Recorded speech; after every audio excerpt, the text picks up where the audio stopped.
The Process Podcast, breaking down the daily habits, processes, and tools of high achievers. Now, here's your host, Brad Wilson.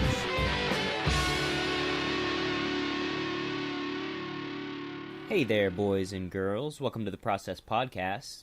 I just want to take a good, solid moment to exhort you to subscribe to this here podcast, however it is that you happen to be consuming it. It's a simple click of the button, and it's the lifeblood of my show. Speaking of lifeblood, if you're listening to my show and you arrived through mentallyinvincible.com, you'll notice that I've added to each show page a giant button that says Shop Amazon. Whenever you get the hankering to do a little shopping, I would be extremely grateful if you could click through that button. It's completely free and is super low-hanging fruit for helping to monetarily support the production of this show. And also a big thank you to everyone who supports my Patreon. Without your help, this podcast would not be a sustainable venture. On today's show, we have Bruno Guevremont. I think that's right. As he says, he might be the only person that can actually say it right. But Bruno spent 15 years in the Royal Canadian Navy. He's the only member of the Canadian Forces to dismantle an explosive vest off of a live suicide bomber. Bruno's also an entrepreneur, North Pole explorer, Invictus Games 2016 Team Canada captain, and speaker. Speaking with Bruno is easy. He's quick to laugh, he's good-natured and humble. I don't think there's anybody on the planet who could talk to this modern-day warrior and sense anything resembling weakness. But when Bruno got sick and left the Royal Navy, he underwent immense suffering. So much so that he gave his therapist one last shot to help him, and if nothing changed, he had his suicide planned out. Luckily for myself and everyone else that this awesome and inspiring man has touched in the years since, that last therapy session proved fruitful and put him on the path towards healing as a direct result of Bruno's life experience. It's why he has dedicated his life towards helping other people with mental health problems overcome them. In our conversation, we cover paying attention to the stories we're telling ourselves, the benefits of living in a remote village walled off from the rest of the world, seeing the humanity in people we perceive to be our enemies, and much, much more. Without any further ado, here's my conversation with Bruno Guevremont. Bruno, good afternoon, sir. How are we doing? Very good. Yourself, Brad? I'm doing very, very well. Super excited to have this conversation with you. It's been on my schedule for a while now, and it's race day. Yes, it is. It is. Thank you for having me, man. It's a great podcast. I love it. It's my pleasure, my friend. So I want to start out and ask you about your early life before the military. What was your childhood like? What were your parents like? What were your hopes and dreams? Right. Well, growing up, I grew up in Quebec, Canada, so French speaking. And then it was the normal childhood back then, back in the days, right? I grew up in the 70s and 80s. It was a little different way you were brought up. And, it built a little bit of character, if you want to say. What I did get the opportunity was that my dad was working outside the country. So I did, when I was 10 years old, I went and lived in Africa for a year, in Zaire back then. Now it's the Republic of the Congo, Democratic Congo. Yeah. So, and then it was a great experience. It got me to see the world and really notice that here in North America, we're very, very fortunate for what we have. And then from there, I always got that sense of serving that came about at a very young age. And, I went into the Boy Scouts, the cadets, and served at church and all these things. I really enjoyed that. And then I kind of grew up in my teenage years working in restaurants and bars and construction and all this stuff. And then going to school, and I finished high school and noticed that the process of going to school through there for the whole year and all these things, it was very difficult for me because it was not moving fast enough and there was not enough movement. Because I learned that once I left that, I did a whole bunch of certification and I got my fitness and nutrition diplomas and everything in no time at all, right? What would take 2 years, I did it in 9 months and kind of these things. At around 25, I was a manager of a sports bar and everything, and nothing was really happening. And one of the patron was a recruiter for the military. And she invited me to go and see what kind of trades I could do and if the military would be a good fit for me. And I accepted and I went and I joined, and it was the best thing that ever happened. I was very fortunate because the military for me was the great platform to be able to prove what I was capable of and to find who I was, right? And change as well as a man. The military will do that for you. It'll give you discipline, consistency, right? And then you get to meet some pretty awesome people. All right, let's slow down for a sec. You're gonna get through this interview in 5 minutes. Let's go back to Zaire. Yeah. What about Zaire specifically taught you or showed you how lucky you were in North America? Just about the remoteness of everything. Obviously in Zaire back in the day when we were in this small village called Nyoki, but it had, electricity. We had TVs and movies and all this stuff back then, the VHS. I don't know if you remember any of this, but so we had VHS and we'd have, those movies and everything. But what made me notice is that it was the first time I saw people actually living in huts, in mud huts and straw roofs and everything. But I really enjoyed cultures. It's still my favorite thing to do today, to travel and actually be immersed in different countries' culture. And I go and sit down at their cafe and eat their food and listen to what, their dialect is or whatever it is. I'm fascinated by human behavior. So that's what it showed me in Zaire. It's like, we got it so good here on the availability of everything. Like, these people grew up in that village, and unless they get out of that village and go to the main capital, which was Kinshasa back then, they stay in that village forever, right? And they do what they do there, which is either work on the plantations or just do nothing, right? So for me, at a young age, I noticed that we had it really good. Are there any benefits to the people that live in Zaire versus North America as far as living in the same town forever, having the limitation? Well, we're talking about a country that was, in turmoil at that time, right after that time, right? Mobutu was running it, and he was a dictator, and then it kind of turned a little bit sideways. When I was there, it was good, but then after that, they turned sideways, and now it is where it is. Is there any benefits? I think there is a benefit, actually, Brad, for living in these small villages, is that these people aren't stressed, man. You know what I'm saying? They're living their lives. They're happy. They're always joyful, very, very welcoming and everything, right? So what for, right? You know what I'm saying? I think there is a benefit to that, to be able to live in those small villages. Why? Why do you think they feel so much less stress? I would think that's because they're not constantly bombarded by all kinds of information. And then they don't have to I don't think they're so worried about, what other people think of them on social media. And, what am I supposed to do today? Or what show am I going to watch? Or what am I eating? Or whatever it is, right? It's just, when you go, I don't know if you can probably put that to that, but, if you want to get away, you go to a cottage, you unplug, you don't have a timeline, you're just going to chill all day, you're going to eat, when you want to eat and all these things. That's why it's a stress reliever, right? Because you're not constantly being bombarded by phone calls and texts and emails and all these things that you need to do, right? Believe it or not, even though I look like a small child, I only had VHS until high school. I was probably 21 or so before the first DVD player, before I got my first DVD player. So right. I remember a time as well. I remember the first time I looked on my phone to see the movie showtimes, and it had access to the internet, and it was like an incredible thing. So growing up before the information overload, nobody's going to do it again.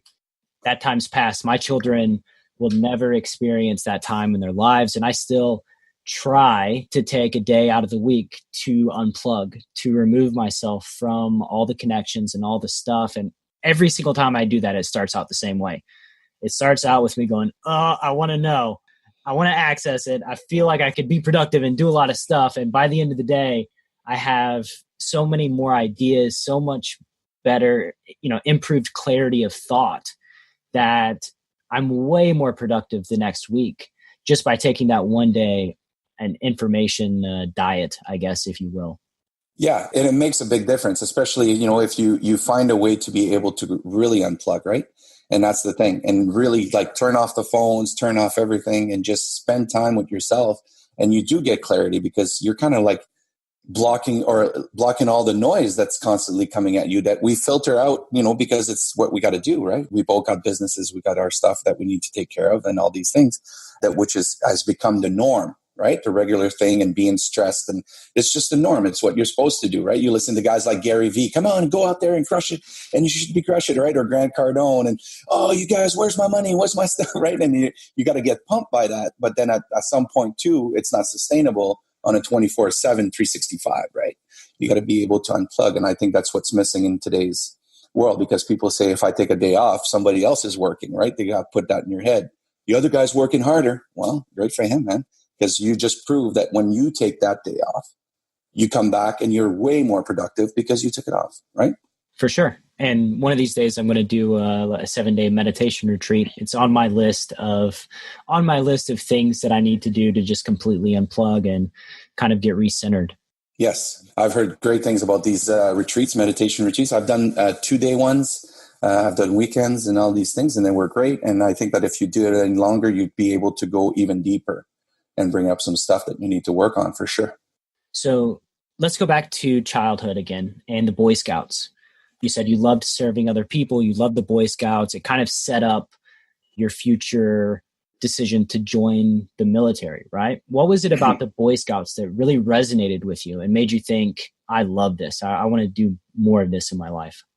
Well, I think that as humans, even though some people will say differently, we always are looking to be part of a tribe. Everybody needs a tribe. There's a really good book out there by Sebastian Junger called Tribe. And he kind of explains this, actually, how some of the soldiers are getting PTSD from it. But the thing is that our first tribe is our family, right? Mom and dad and your brothers and sisters and all these things. And then we grow and then we have friends, and it becomes, when you go to school, that's your first kind of big tribe. And then it goes bigger. And then as you go through life, you kind of like make these things. And I think that's what it is that attracts me to the Boy Scout and the military and all these things, is being part of a group of individuals that are raising their standards and want to do something good and serve and all these things. And the Boy Scout at the times were kind of like, mini MacGyvers. I don't know if you remember MacGyver, but, I'm just going to do that whole podcast. I don't know if you remember MacGyver there. Yeah. I'm really 11 years old. This is all. Right. But, we learn how to build bridges and how to build towers and how to build lean-to, how to survive in the woods, how to do all these cool things that as a kid, is very attractive, because, it's how you learn to be a man too. Right. And learning these skills. So, and it was a uniform, and you had a belt, and you had everything. It was pretty cool. I really enjoyed it. And then once again, as a Boy Scout, you got to go and serve food for the poor, or you got raise money, or you get to do these things for the community, which, gives you value and significance when you're a kid, right? Gives you, oh man, this is what I want to do. Serving people less fortunate than yourself. Yes. Can you tell me about high school? How was high school for you? Were you involved in athletics at all? Popular guy, outgoing? Tell me about it. No to all the aboves. No, high school was tough, man. You know what? When I was in school, like I said, I learned that I have a different way of learning and doing things. So I was always known as, fidgety, and what back then they didn't know what ADHD was. So you're just a problem child, right? And all these things. And then I wasn't cool.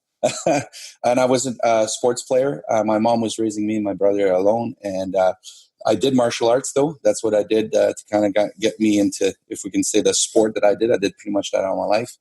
And high school was kind of like, it was just a period of time where, I wasn't popular. I wasn't part of the teams. I wasn't part of the cool crew or anything like that. But I was also not a loner or anything like that. I just had my friends, and I went to school. And then at some point I decided, man, that's it. That's where I'm going to go with the education establishment, as far as I know, in the traditional way, right? And then started doing my own learning. When did you make the decision to join the military? I was 25, and I was a manager at a sports bar. I was living the life. It was really good. We're making tons of money and everything, but I wasn't going anywhere good, to tell you the truth, right? And then this person, I always had that, like I said, the sense of serving, And I had tried before twice to join the military, but it was at the time where the Canadian forces were actually reducing their size. So they weren't recruiting anybody at that time. And then when that person approached, I just took the opportunity to go and do it. And then it served me very, very well. It was joining the military was like probably the best thing I've ever done. And how long were you in the military before my injury? Before the injury. So it was 15 years.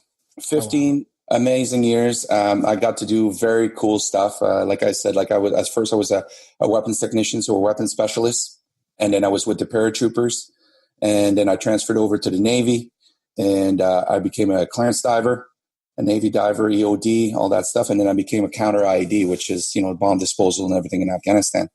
I did 2 tours in Afghanistan, and I did a Southeast deployment as well with the Navy, which got me to see, amazing parts of the world. So I got to do everything you see in the movies in the military. I got to do that, which was amazing.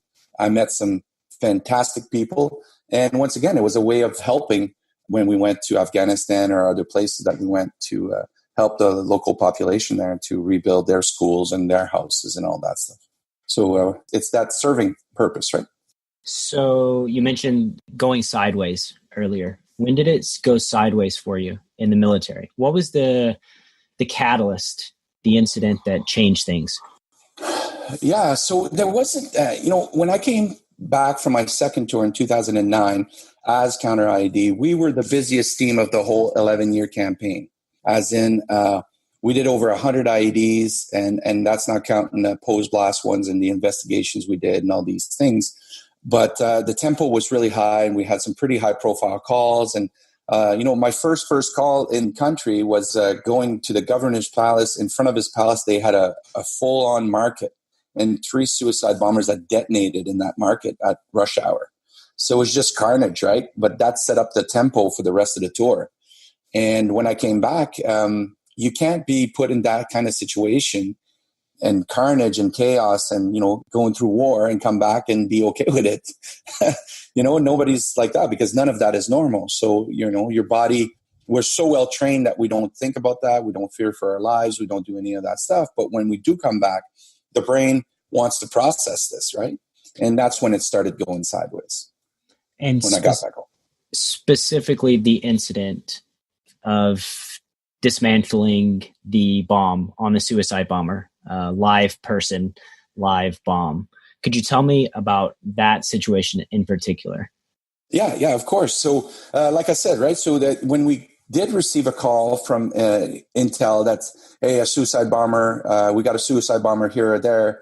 When we get there is this 2 situation. Either he detonated and we were just going to do the investigation and clear the area and do these things, or they had shot him and then I just had to go down either with the robot or something like that and dismantle it, and it was good to go, right? But this time we got a call saying that no, actually he's live, and the Afghan secret police had caught him. So when I turned the corner and I saw that 2 guys were holding his arms and the switches were dangling, and I was like, "Oh wow, this is serious. This is the call." And then but when it happens, you have a chance of loss of life. You don't put the bomb suit. You don't do anything. You just grab your scissors, your pliers, your duct tape, and you just go down range and you sort that out right away, right? So trying to minimize the damage.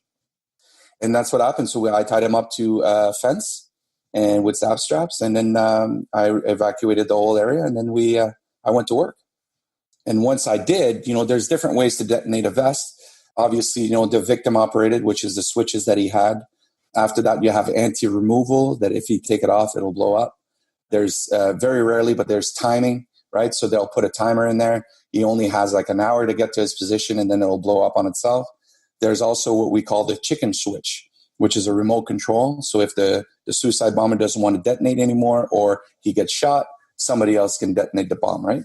So all of the things are going through my head, and what am I looking for into the circuitry and all this thing. So I went down range and I went to work and I understood it. And then I took it apart, took the power source out and took everything else. And then when I relieved him of the vest, he let go a big sigh, right? And he said something in Pashto, and I didn't understand. And then I went to the middle of the street and I made the vest secure for the investigation team to come up. And then they interrogated him. And then we found out that the guy was mentally challenged.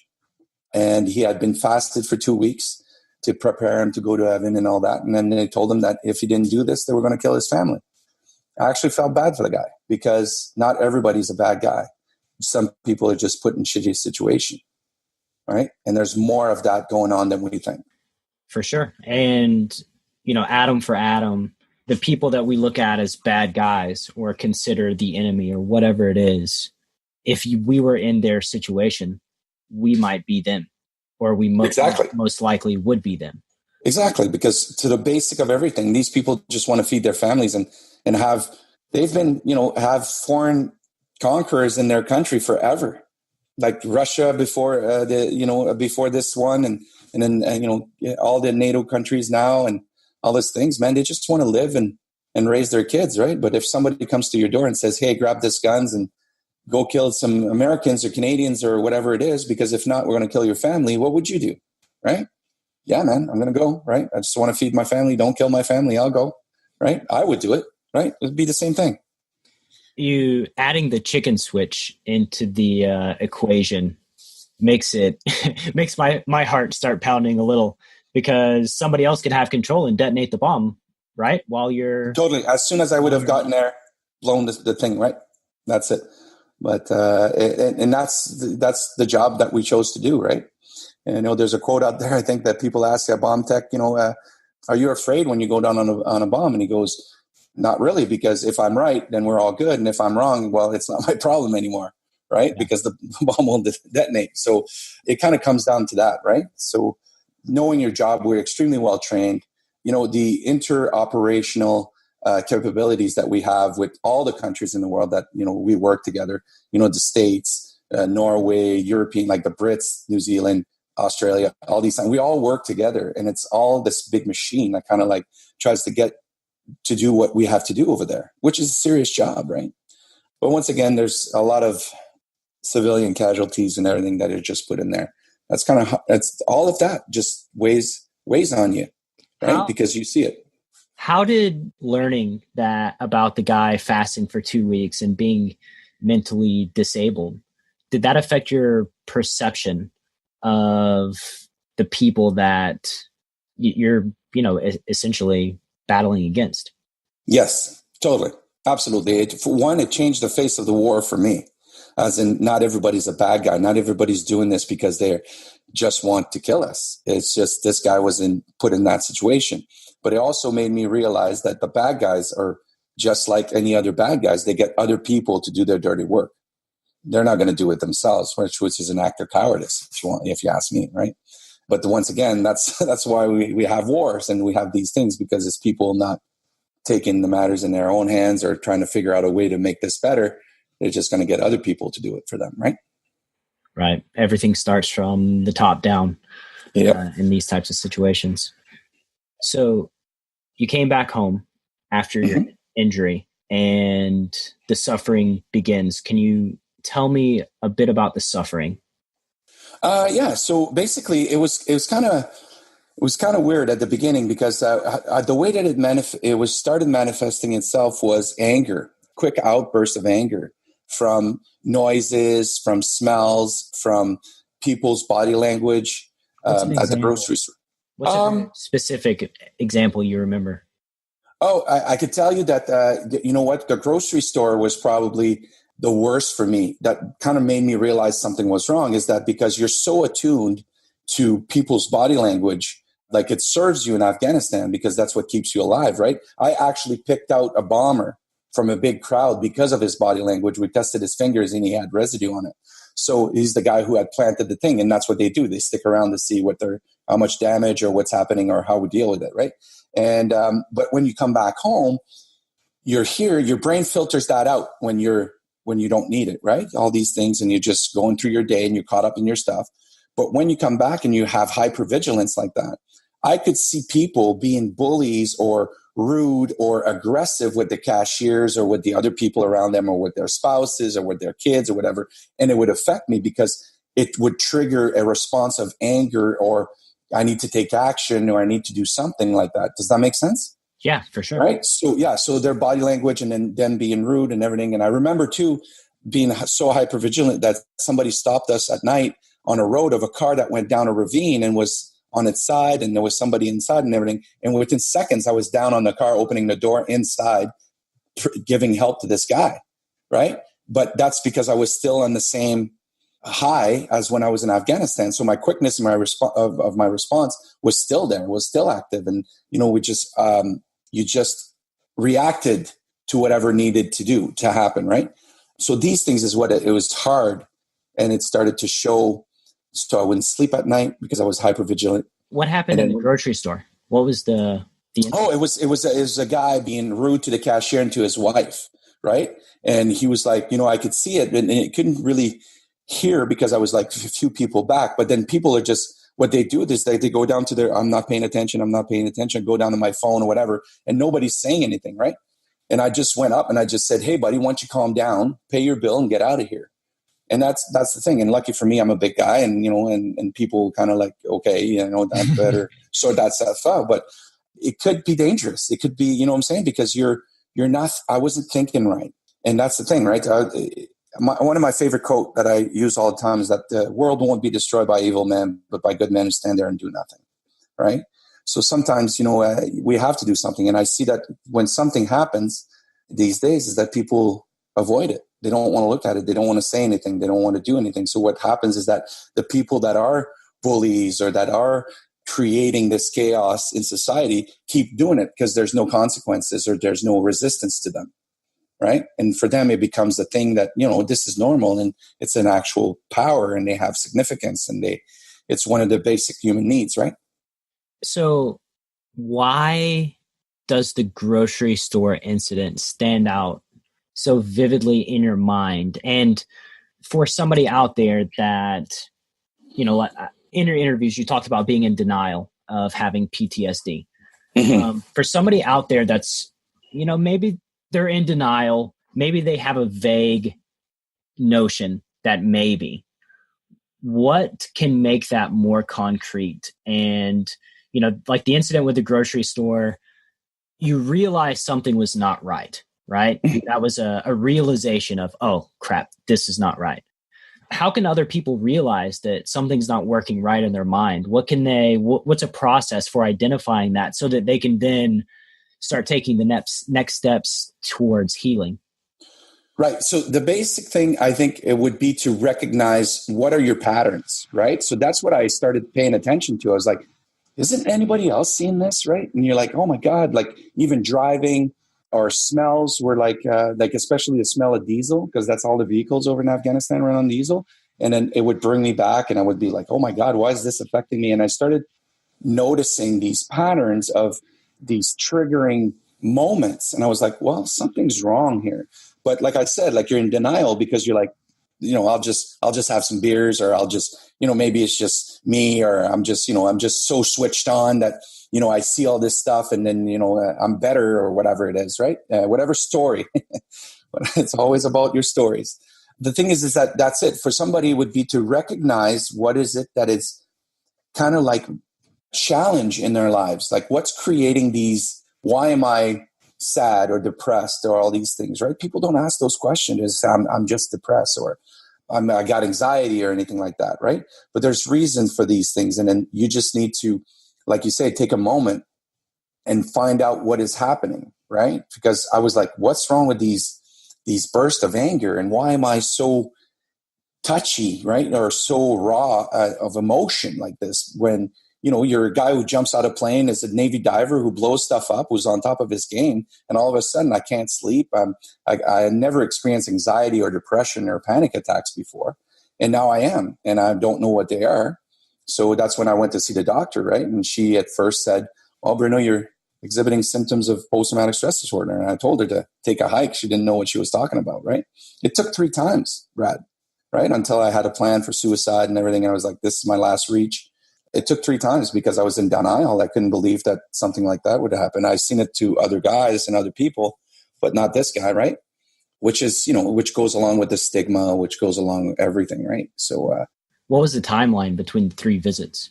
I would say it would be like 6 to 9 months, right? In between, or for all? In between the visits, yeah. So the total from the first one to the last one. right? Okay. So within 9 months, I think so, maybe every 3 months, kind of I went to see her, then 3 months later, see her again, and kind of like and it was tough, right? It was tough. And then, but the minute I said, listen, this is what I got a plan and I'm reaching out right now. And she goes, do you want help? And I go, yes, I will. And then right away, she jumped on the phone, got me into mental health, and, they got me on medication, and I got to have a little bit of a breathing room, right? And be able to figure out what's this PTSD business, right? And in between the first visit, when you're like, take a hike, through the suffering of the 6 months, you had thoughts of suicide. You had, you're just in a very dark place. Can you tell me what kept you moving forward and gave you hope through that period? Yeah, so it was a very, very dark time. Like I haven't experienced anything since then that was similar to that, and the amount of pain that I was going through. But it's very dark. You're not sleeping. You're not eating. You're not working out. You're just surviving, basically. I went down to 198 pounds. That's, I almost looked like I had cancer. I was so sick. And what kept me going was my son, right? At the time, he was 6 years old. And I grew up with my dad working outside the country. So I grew up with my mom, and I didn't want him to go through that again. So that's what was keeping me going. And every morning, like I said, right, if you read the book, I said that if I had a gun, I would have probably ended it, every morning, to tell you the truth, because it was that painful of another night not sleeping and then having to go to work and put on a uniform and go into work and be in that environment and basically faking it. You know what I'm saying? I was in so much pain. Why didn't you have a gun? I just didn't have a gun at that time. It was not, I was not a gun person, even though I was a gun specialist. I was in the military and everything. We had them every day over there, right? So it's just about these things, but I didn't have one. But to look at my bedside table and be in so much pain, looking like I wish there was a gun in there. If you had a gun, do you think your story would have been over by now? It's, I'm going to tell you that I'm going to say 98% yes. I think so, because it's so easy. It's so accessible. It was, that's how much pain I was in. I just wanted it to end. But once again, the power of my little man, the love I have for him and everything is what kept me getting up and reaching out for help and all these things. Because it's very important for us to know this, is that suicide doesn't end the pain. It only reassigns it to our loved ones, right? Right. So me creating that much pain to my son, it was even worse than the pain I was going through. So I decided to reach out. And the reason that I asked that question is because gun control, gun rights, all that stuff is something that's important to me. Mm-hmm. And, I very much believe that the gun laws in the United States need to change. And something that I considered is the homicide rate is much lower than the suicide rate as far as firearms go. And when you would have these thoughts, if you had a gun in the bedside table, how long did that thought last? Was it with you all day? Was it, did you have it? Did it peak and then taper off? Because I'm just wondering, people in my life, my friend's dad killed himself growing up, and it was in an emotional moment that I don't know. If he didn't have a gun for 5 minutes, maybe he doesn't do that. Maybe his decision changes and that doesn't happen. Yeah, and you know what? You're absolutely right. And I think that's a very good question about how was the intensity of the pain and of the thought about using it. So let's put it this way, is that it was worse the morning when I needed to get up after a night that I didn't sleep, right? And it was an incredible pain. Like even talking about it today still brings that up. And it was very, very difficult. And the thing is that having a gun, if we're all honest, having a gun would have been an easy way out, because it's pull the trigger, it's over. And would the feeling subside throughout the day? The pain and what I call the little dark cloud that would follow me throughout the day was always there. And I describe the pain as a big black ball in your chest that's constantly like hurting you.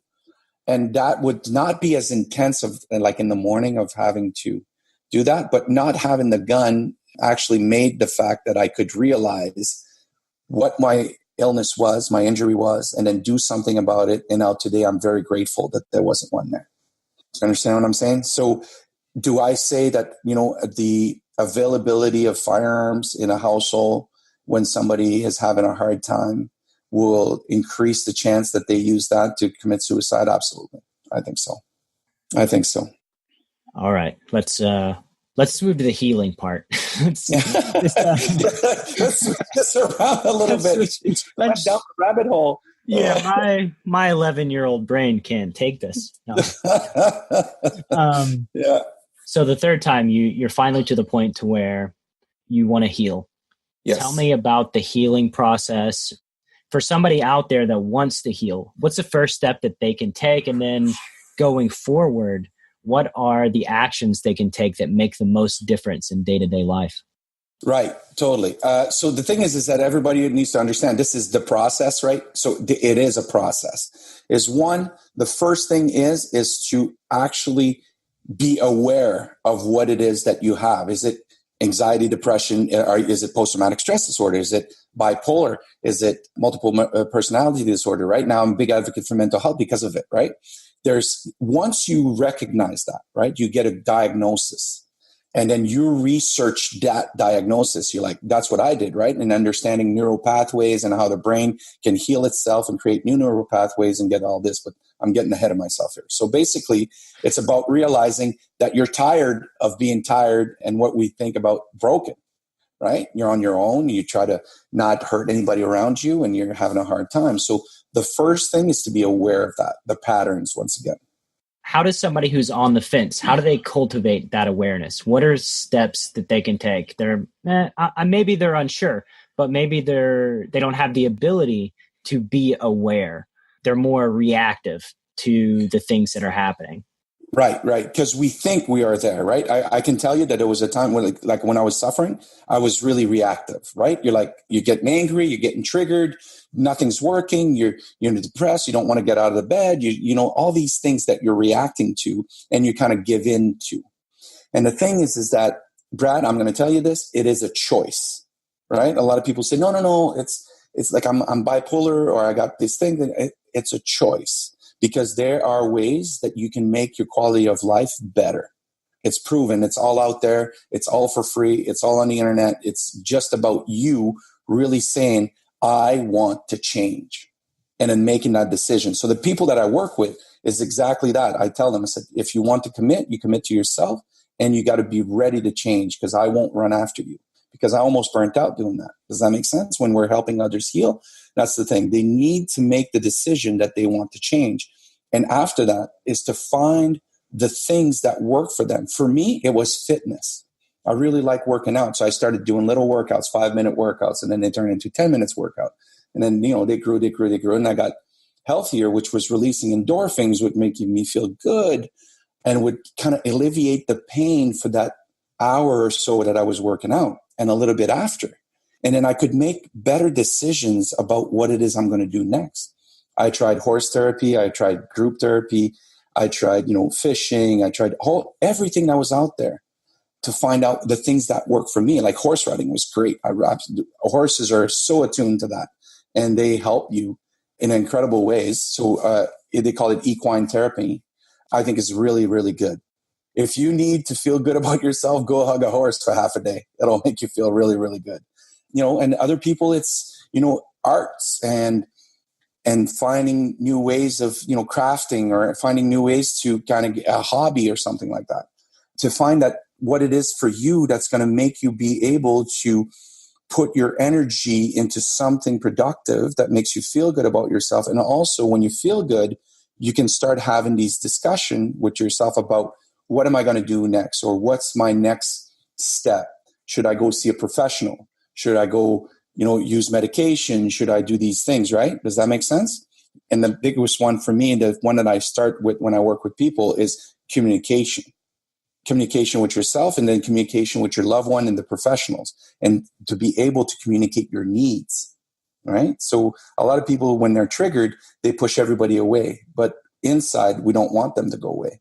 We just don't want them to ask us questions or try to fix us. So if you can communicate that, says, hey, when I'm triggered, just sit beside me and just don't say anything because I want you there, but I can't.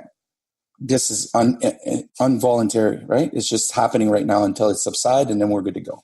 Does that make sense? Yeah, by triggered, you mean a high emotional state. Yes. High emotional state that is hard to control and all this thing at the beginning, right? Until you find ways to cope and breathing techniques and self-talk and all these things that comes in handy. So I'm going to create some work for Bruno.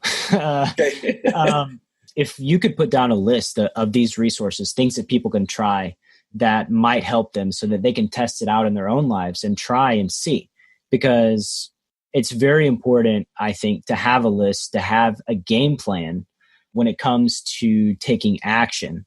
If you have in your head 30 different things that maybe one day you'll try, you typically don't end up trying any of them. But if you have a list to go through and then test and see what works, like the horse therapy, I have never even heard of horse therapy, actually. This is the first time. So do you ever feel yourself sliding back to the depression, sliding back to the darkness? And if so, what steps do you take to get yourself realigned? Right. Absolutely. So these things still happen, right? Mental illness is mental illness, or I call it mental well-being, right? So the thing is that it does happen, right? These days still show up. Sometimes I wake up in the morning and it's a chemical imbalance, right? Either you didn't eat the right things, you didn't sleep right, or you didn't something. So you wake up and you're either depressed or anxiety or something like that.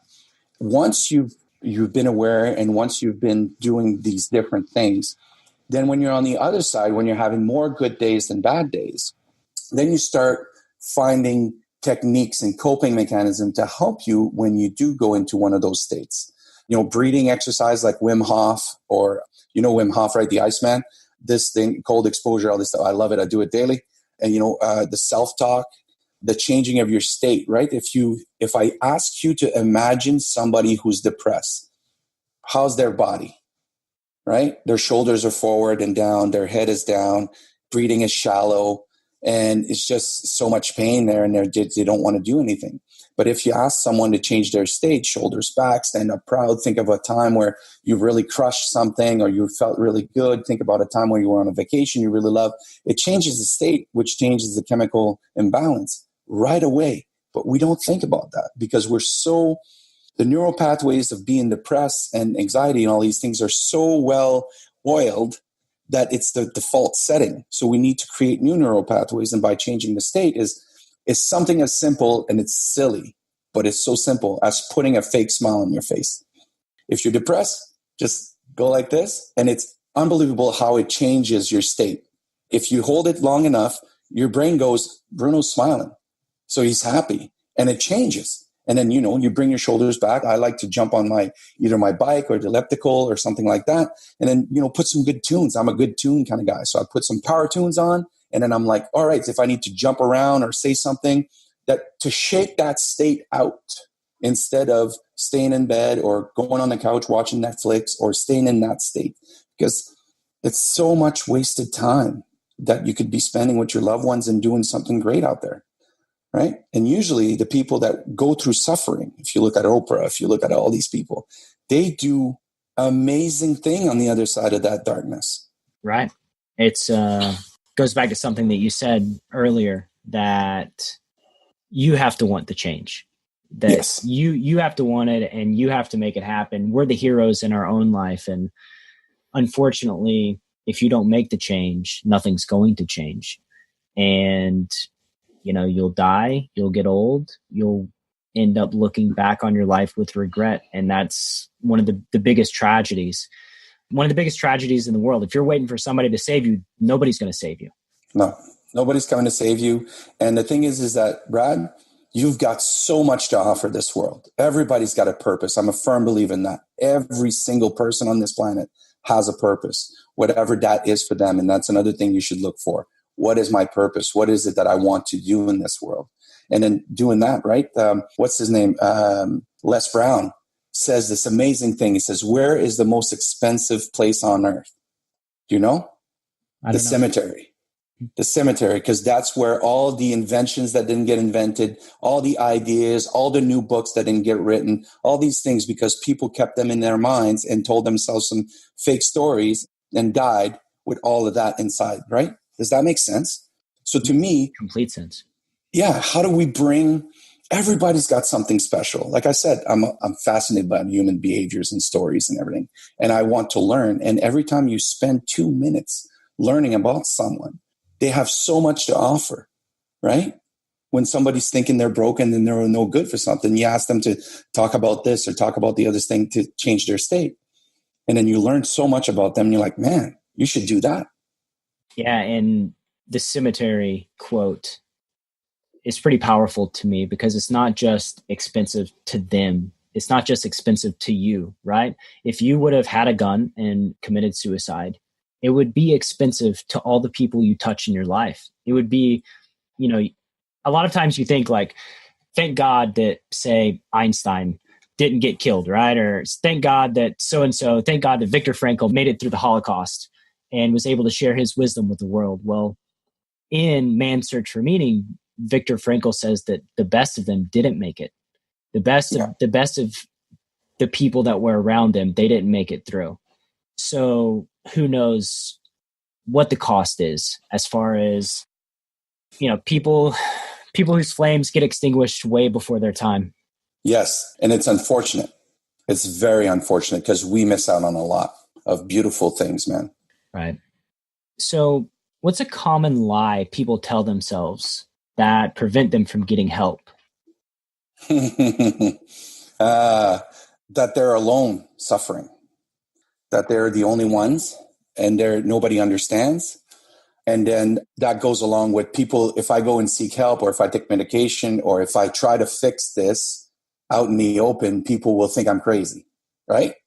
And it's the biggest fictitious thing because if you stand up and you say, you know what, I need help, it actually liberates the other ones that weren't ready to say that, right? And it says, oh my God, I'm not the only one. There's a power in finding out you're not the only one, that there's other sufferers out there, and there's a power in numbers in the healing proportion of that, right? So, oh my God, now you can relate. Now you have another person. And that's why I'm saying that's, the professionals are really good at what they do. The psychologists, psychiatrists, the nurses and all these things, they're amazing at what they do. But sometimes a lot of good healing and a lot of good therapy is done between peers that are going through. If you read my book, I tell a story about this soldier that's in the hole.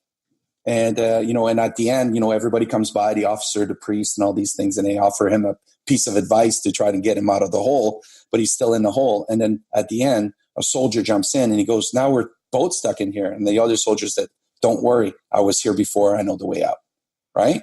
And that's powerful right there. So if you push aside that story that you think, that you're crazy or the stigma and all these things, and you reach out for help, these things, it will liberate others. It's going to be good for you to do something like this, right? And you know what? The thing about that is that they say 1 in 4 people will be affected by mental illness, but 5 in 5 is actually directly affected by it because, loved ones and people and all that, right? And then when you think about that in the sheer numbers, then they're not normal, right? They're normal. That's what they are. It's the normalcy of society now is that people walk around with stress, anxiety, panic attacks, and all these things until they figure out how to deal with this. And normal is an illusion. Who said that? The quote, normal is an illusion because what's normal for the spider is chaos for the fly. So who wants to be normal, right? So I think you get to embrace your fact that you're different and then you deal. And I'm going to tell you, I am stronger today than I ever was when I was doing my military training because of what I've been through and how I now being able to deal with stress and anxiety and all these things, right? I got way better tools than I used to have before. And for anybody listening to this on my show page, Bruno's website, wherever you're at, tell your story. Leave a comment, tell your story so that other people can see it. And you can save a life. I mean, it's very, very powerful. It's social proof, right? It's seeing that, yeah, I'm not alone. Lots of people are going through this. You have a quote on your website. For those who fought for it, life has a flavor the protected shall never know. So what does that quote mean to you? Why is it special? I think that the reason it's special for me is just that when you've seen the bad side of war, when you've seen death and chaos and all these things, and it's kind of like a two-sided thing, this quote, is that one, I truly believe that it's not said in a way of, that the protected will never understand it or anything like that. It's actually why we do what we do, so that they don't need to understand. They don't need to think about these things because we've seen them, right? And I think that because we've seen them and we've done that kind of work, it makes me appreciate life and humanity as a whole better. It makes me passionate about human behaviors and human stories and all these things. That's what the quote means, right? Is that it's a two-sided thing. It's like they don't need to know, and they don't need to see this bad thing, knowing that, you know, life is just great. It's just amazing. So that's what that quote means for me. Awesome. So what's a project that you're working on right now that's near and dear to your heart? So right now I'm working on my online course for veterans and first responders that, you know, are suffering and are stuck at home and they can't get out and everything. And it's just 9 videos, and it's got course material and everything to get them back on their feet and basically get back to, you know, even better, a better version of ourselves than when we were on top of our game. So that's what I'm working on. And I'm always working on reaching out and doing keynote speaking or going to companies and train them on mental health and high performance for it and everything. Right. So I'm really passionate about that, Brad. I think that so much stigma and judgment is passed on mental health. And the thing is, like I said, everybody's going to suffer from it at one point. Everybody's going to go through a bad breakup. Everybody's going to go to a bad, maybe debt or anything, or you're going to lose a loved one or something like that. Those are traumatic events, and they create a different wiring in your brain. And specifically for males, I noticed something maybe a week ago or 2 weeks ago. My wife had never seen Schindler's List. So we watched Schindler's List on TV, and at the end, when Liam Neeson has his breakdown, I've seen the movie a number of times, and every single time I cry. I can't help myself.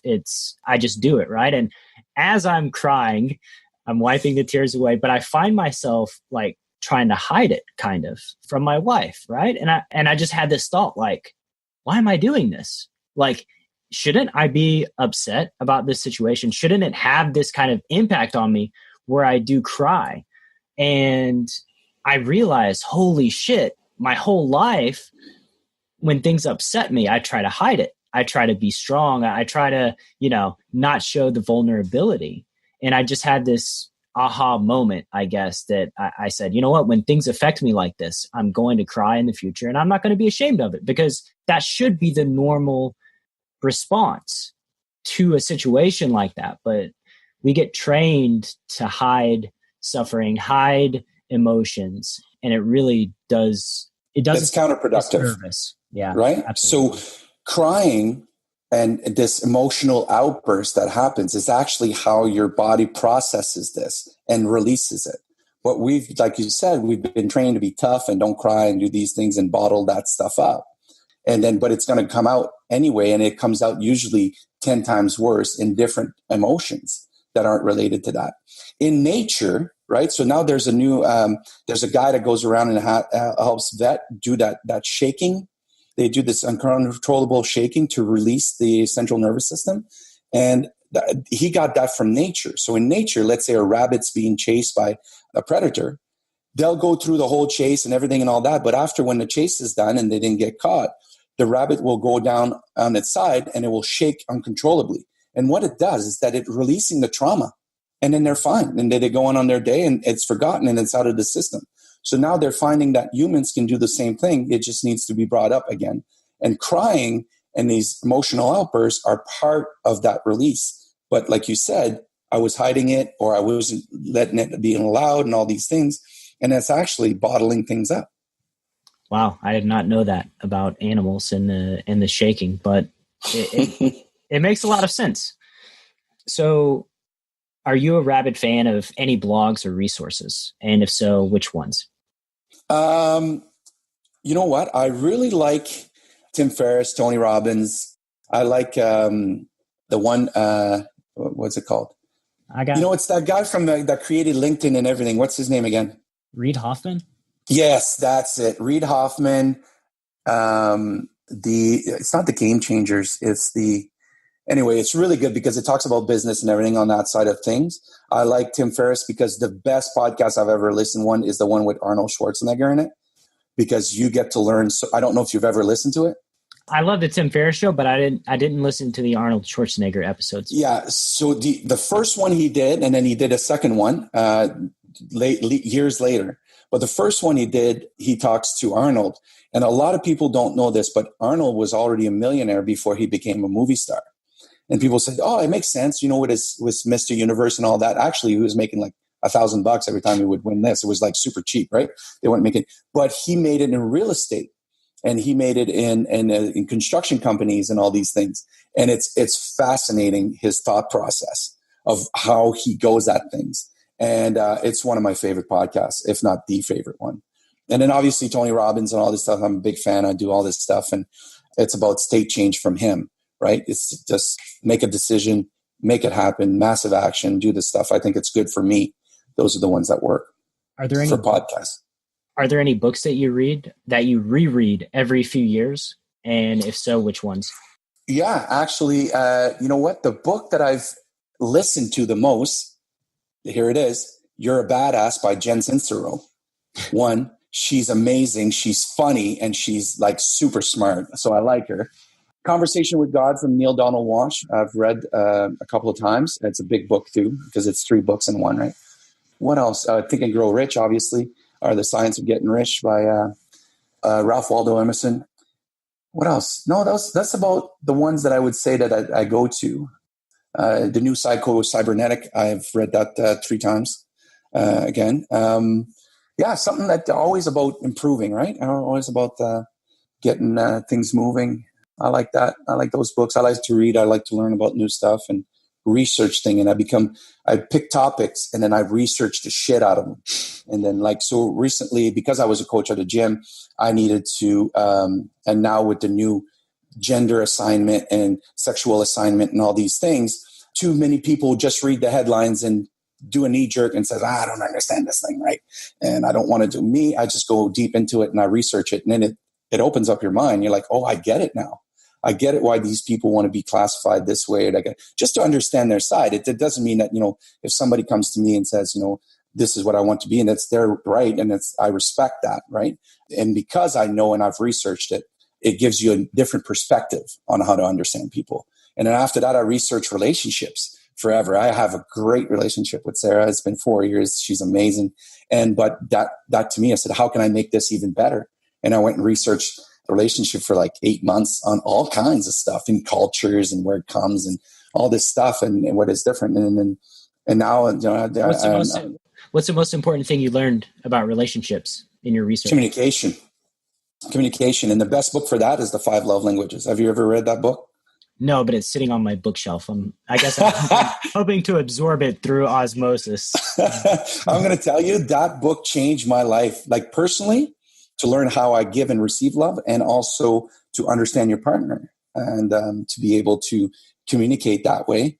And then opening up the communication about everything, I think is the biggest part for a relationship, and talking about, because a lot of people think that once you meet the one, right? The one, the soulmate, that you become blind and unattractive and you don't have any more desires and you don't have anything like that, right? But if you have a partner that you can talk to about these things, it just makes everything so much better. Does that make sense? Because there's everybody's beautiful out there, right? So you got to be able to have these conversations and enjoy the beauty of humanity without having to do anything stupid. Awesome. Relationships, I think, they're the whole point of living. They are. Connecting with people human to human is the most important thing that we'll do with our lives. So I think that's a very wise investment of your time as far as learning how to have healthy and great relationships with your fellow man. Yeah, absolutely. So if there was one truth that you could teach my audience, what would that be? Yes. You know what? The one thing I would tell people, and I always do, is that start paying attention to the stories that you're telling yourself. Because if you start paying attention to how you're talking to yourself, the things you're telling yourself and all these things, I'm going to guarantee you that you wouldn't let anybody talk to you that way. Or 2, you wouldn't let anybody talk to anybody else that way. We're so I'm going to say evil or mean to ourselves because, just out loud, you can say, man, I'm a piece of shit. I'm not good. I'm lazy. I'm doing these things. And it goes on. And because I've been with my voices 45 years, so they become normal and they become your B-side, right? And they're always playing. So if you start paying attention to that, and then you understand that these are false beliefs and you can change them, I think that would be my first truth. Pay attention to what you're saying to yourself and then change the narrative.